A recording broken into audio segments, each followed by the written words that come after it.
So I'm going to go ahead and make another video because things have changed over the time with COVID. Actually, things haven't really changed at all. It's still the same crap. But now there's a resurgence. And, and the thing is I currently had a few family members that had just recently got COVID, or the new version of COVID, and they were sick for about a week, and they are back out living their lives. And one of them was a person who was in the age of the mid-70s, and they're doing fine. The other person was someone who had cancer, and they're doing fine. Another person was a friend of mine who is only slightly ill and is home because their place of work won't allow him to be at work because he's got the COVID.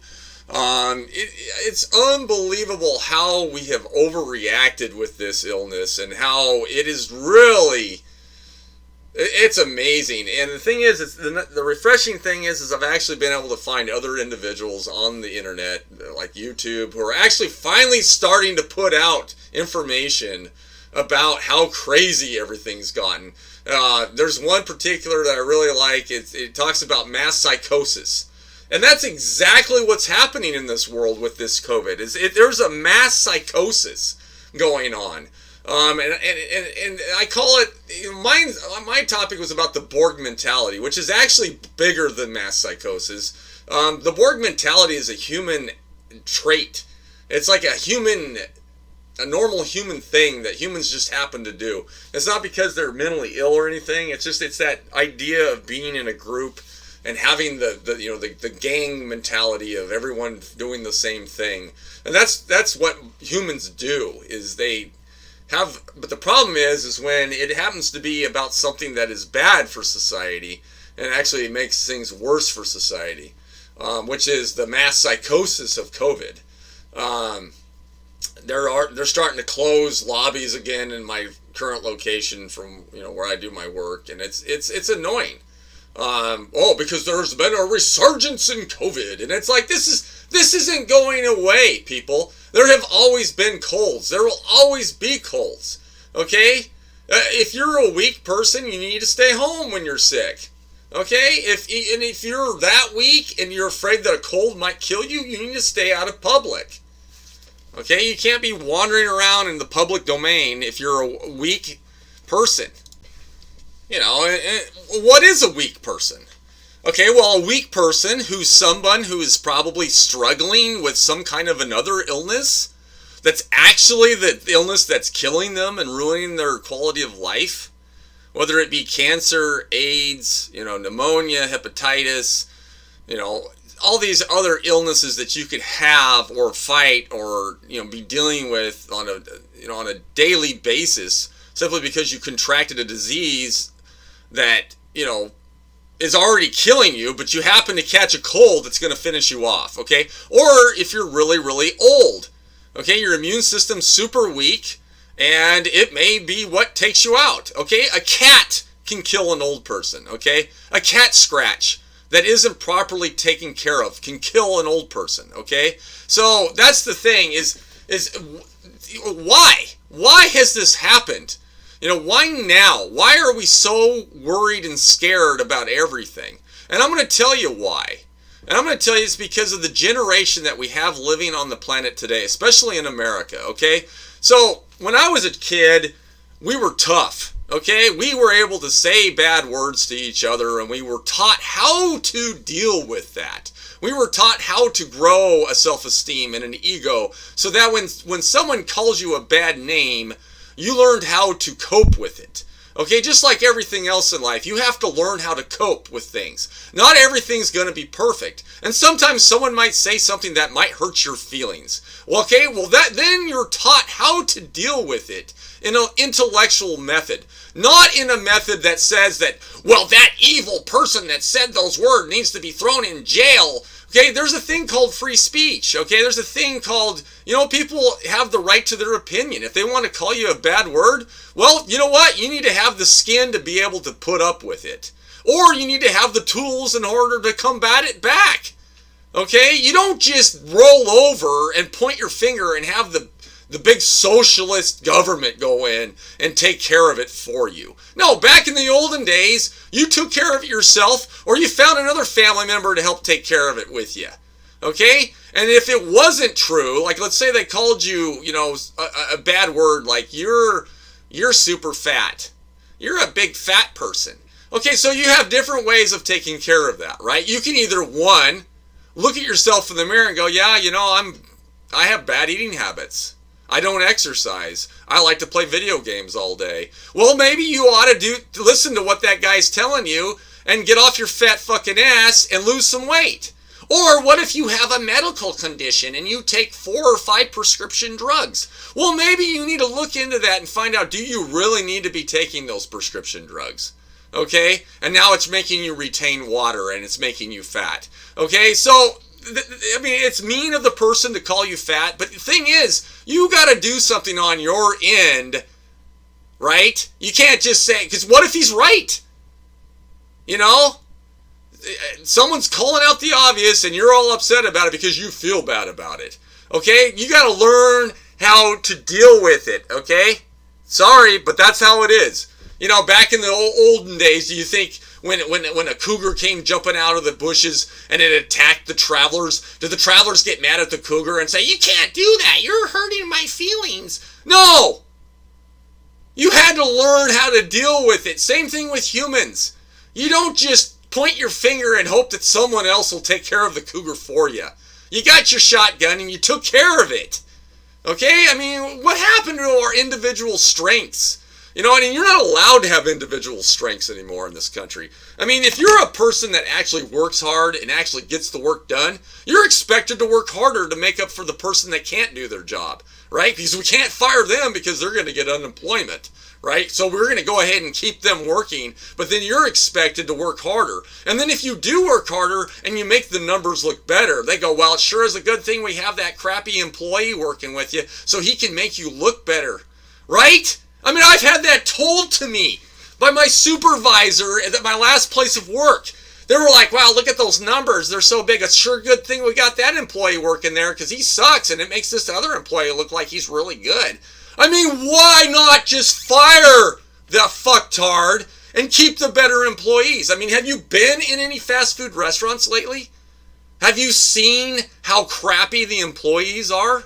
They're not even worth $15 an hour. Okay? And the funny thing is some of those fast food places, they have so many slow-moving sloths that are overweight that they can't even move around each other. Okay? Like there's a Dairy Queen on 395 in Kennewick. Okay? It's always busy. And the reason why it's always busy is because their efficiency in that store is atrocious. Because they have so many employees. And all of them work half speed, and half of them are the size of 2 people. Have you ever been in there and watched them work?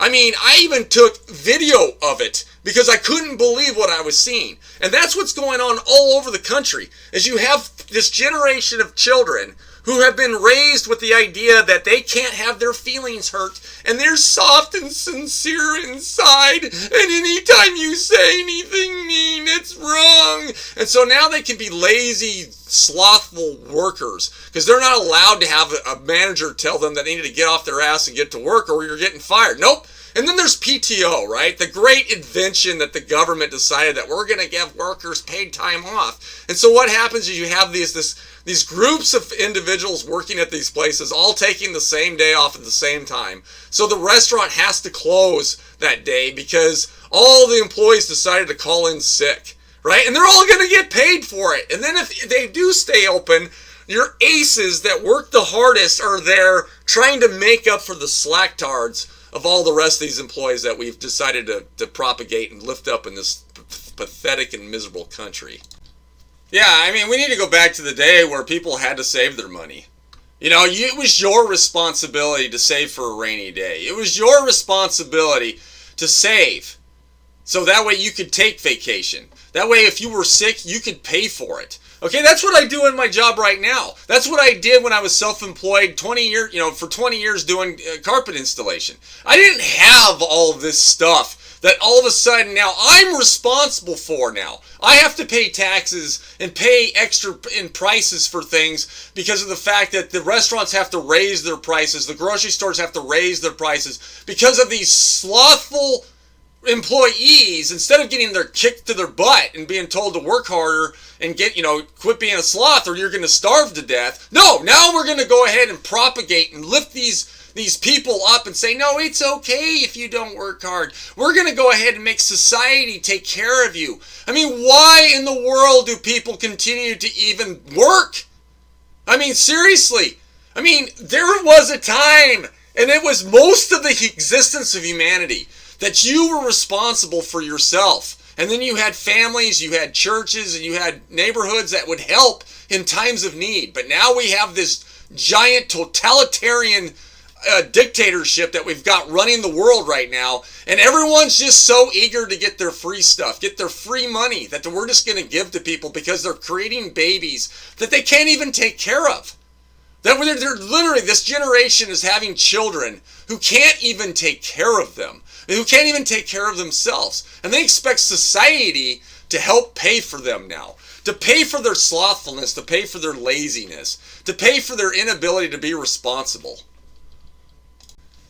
Yeah, and I still haven't watched any news in the last, I think it's been like 4 months now. But every once in a while I can smell the nasty scent that floats in the air that I can't help but see or hear, of the lying and the fear and the totalitarian mindset that this world has, and how we're so anxious to be destroyed and to be, controlled and be made miserable because we think that the government is our best friend. And so, I realize that they're still trying to vaccinate people apparently for a cold, which you cannot do.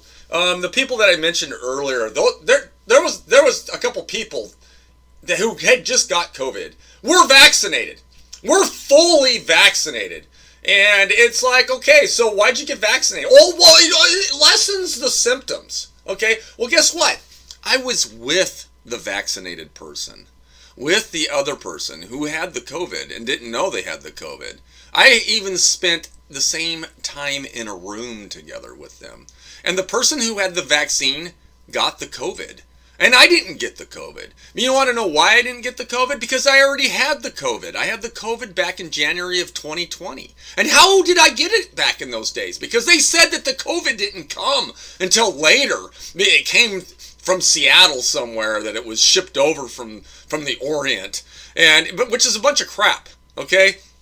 It was already here in the fall of 2020 or 2019. Because of the fact that there was people who I knew from work who had people in their family who were super sick, and they had the symptoms pretty much of what they're trying to say. And that's another thing. What are the symptoms of COVID now? Everything, right? Everything is a symptom of COVID. All right, so that's what I'm saying. This thing about COVID has gone out of control, and it is unbelievable how much fear people are living in. My family member, when she found out she had COVID, she was in hysterics because she couldn't believe that she got it because she had the vaccine. And then when I told her that the vaccines don't work, she's like, well, no, I did some research and they said that it lessens the symptoms. And I'm like, when she was pretty sick, and I'm thinking to myself, it's a good thing you got vaccinated. It would have killed you, even though you're in your mid 40s, you're healthy, you're athletic, but it doesn't matter because the Borg Mentality told her that, and the mass psychosis told her that the vaccines do work. And that's the sad thing is, people believe anything they're told now on the internet and on the TV screens. They do not think for themselves. They do whatever their doctor tells them. And if I would have done that, I would be in a miserable state right now if I listened to exactly what my one doctor told me. And I went ahead and did my own research and discovered that there was a way to get through it. And I'm telling you right now that there is no vaccine for a cold. Okay, them poisoning people with stuff. I don't even know. I don't think it's safe at all. But anyway, so yeah, people are ignorant. People want to be lab rats. They think they're doing it because they're being responsible. Well, actually, when you do something and you don't know why you're doing it, I consider that to be irresponsible. How can you possibly think that you're responsible for something if you don't even know what it is that you're doing? So, and that's the thing and that's why I did this whole channel, was because of the realization of the fact that the Borg mentality and it has actually been converted into a mass psychosis at this point. And I believe that our society is doomed. Because we don't have enough people who actually, like, for instance, like me, who should be standing up and fighting this. I mean, we should be fighting this, but we're not. We're just allowing it to happen because we don't want to lose our place in life. We don't want to lose our homes. We don't want to lose our ability to, go places because we decided we wanted to fight against it. And that's the thing, is we're just all going to go down the toilet, drain together. We're just going to all swirl around and flush, and some of us are going to try to point fingers at somebody else and say that the government did it, but it's actually the people. It's actually you. It's your fault that this is happening. And it's hard for me to take blame for this because I feel like I need to do something about it. But if I do anything about it, I'm going to be considered a lone wolf and a weirdo. And so therefore I choose not to do anything, and I just sit in a miserable state because I have to figure out how to cope with the idea that I'm part of the problem because I'm not doing anything to stop it. And then, of course, I loathe other people because I look at them and think, why aren't they doing anything about it? And they're out having fun and having parties and thinking that everything's just great. Driving around in the big pickup trucks with their American flags, thinking that they're great liberty people. And in reality, they're not. They're just scared people like me who don't want to do anything. We're just going to go ahead and let the government grow and continue to control us. So anyways, that's the end of this video.